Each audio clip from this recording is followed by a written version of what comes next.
الحمد لله الذي خلق السماوات والأرض ولم يجعل له شريكا والصلاة والسلام على نبيه ورسوله محمد بن عبد الله ولم يجعل مثله نبيا ورسولا أما بعد أعوذ بالله من الشيطان الرجيم وما قدر الله حق قدره. محترم ناظرین کرام، السلام علیکم ورحمۃ اللہ وبرکاتہ. اسلامی عقیدے کے متعلق سلسلہ وار طریقے سے اہم باتیں عرض کروں گا. امید ہے کہ آپ ان باتوں کو سن کر ان پر عمل کریں گے. چنانچہ اس کی پہلی کڑی میں اسلامی عقیدے کا مفہوم پیش کر رہا ہوں.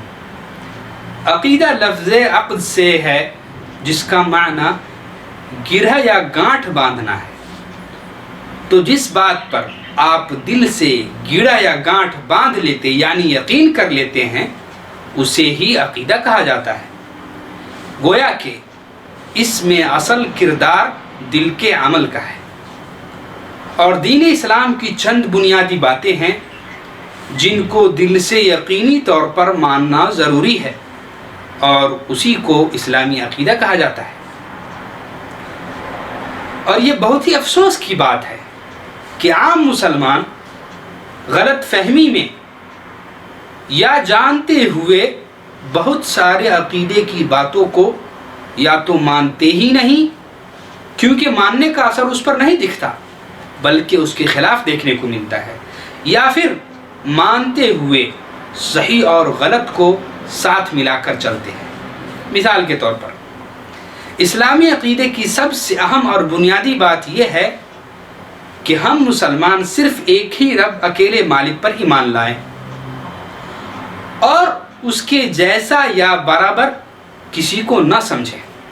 جبکہ اس کے برعکس بہت سے عام مسلمانوں نے ایسی بہت سی چیزوں کو اپنا مشکل کشا بنا لیا ہے جو ان پریشانیوں کو دور کرنے کے دنیاوی اسباب میں سے بھی نہیں، اور جسے دعاؤں سے صرف وہ اکیلا مالک ہی دور کر سکتا ہے، جیسے اولاد دینا، بارش برسانا، شفایابی دینا وغیرہ وغیرہ.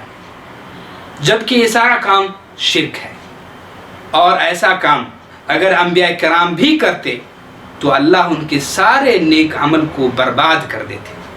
جیسے اللہ کا فرمان ہے، قُلْ أَفَغَيْرَ اللَّهِ تَأْمُرُونِّي أَعْبُدُ أَيُّهَا الْجَاهِلُونَ وَلَقَدْ أُوحِيَ إِلَيْكَ وَإِلَى الَّذِينَ مِن قَبْلِكَ لَئِنْ أَشْرَكْتَ لَيَحْبَطَنَّ عَمَلُكَ وَلَتَكُونَنَّ مِنَ الْخَاسِرِينَ بَلِ اللَّهَ فَاعْبُدْ وَكُن مِّنَ الشَّاكِرِينَ وَمَا قَدَرُوا اللَّهَ حَقَّ قَدْرِهِ وَالْأَرْضُ جَمِيعًا قَبْضَتُهُ يَوْمَ الْقِيَامَةِ وَالسَّمَاوَاتُ مَطْوِيَّاتٌ بِيَمِينِهِ سُبْحَانَهُ وَتَعَالَى عَمَّا يُشْرِكُونَ.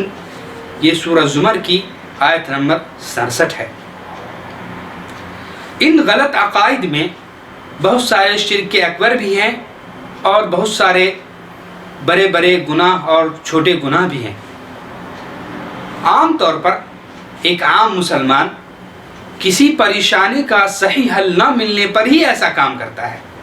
جس رب نے انسان اور سارا جہان بنایا، اس نے پریشانیوں کے ساتھ ان کا حل بھی پیدا کیا ہے ہماری آزمائش کے لیے. لیکن ایک بڑی پریشانی کی بات یہ ہے کہ ہم انسان اس دار فانی، اس دنیا کی بہت سی چیزوں کو نہیں جان پاتے اور اس وقت ہم بھٹک جاتے ہیں. مثال کے طور پر اگر کسی کو بخار آ جائے اور دوا معلوم نہیں تو اسے ڈاکٹر کے پاس جانا چاہیے جو دوا جانتا ہے، مگر وہ ایسا نہ کر کے ایک لکڑی یا پتے کو اگر اپنے گلے سے باندھ لے اور اسے ہی علاج سمجھے تو یہ اس کی غلطی ہے. اب یہاں غور کرنے کی بات یہ ہے کہ اس پریشانی کا حل موجود ہے تب بھی وہ گمراہی میں ہے، تو ان پریشانیوں میں کیا کرے گا جس کا علم کسی انسان کو ہے ہی نہیں. جیسے ایک شخص کو اولاد نہیں ہو رہا، ڈاکٹر کے چیک اپ کے بعد سب ٹھیک ہے، سب نارمل ہے، تب بھی اولاد نہیں ہو رہا. اب اسے اس مالک سے دعا کرنی چاہیے جس نے بغیر ماں باپ کے پہلے انسان کو بنایا، لیکن وہ گمراہ ہو کر ایسی چوکھٹوں پر اپنا سر ٹیکتا ہے جہاں مال و دولت کے ساتھ ساتھ عزت بھی چلی جاتی ہے۔ اب میں آپ کو ایک آسان سا قاعدہ اور فارمولہ بتاتا ہوں جس سے آپ ان غلط عقیدوں سے اور شرک جیسے بڑے خطرناک گناہ سے 95% بچ سکتے ہیں۔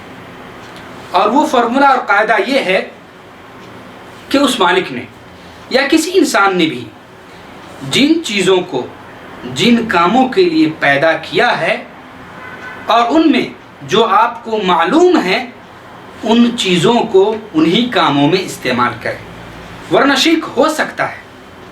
جیسے اللہ تعالیٰ نے لکڑی ہماری بہت ساری ضرورتوں کو پورا کرنے کے لیے بنایا ہے، جیسے ہم لکڑی سے گھر بنا سکتے ہیں، اسے جلا کر کھانا پکا سکتے ہیں وغیرہ وغیرہ جو معلوم ہے۔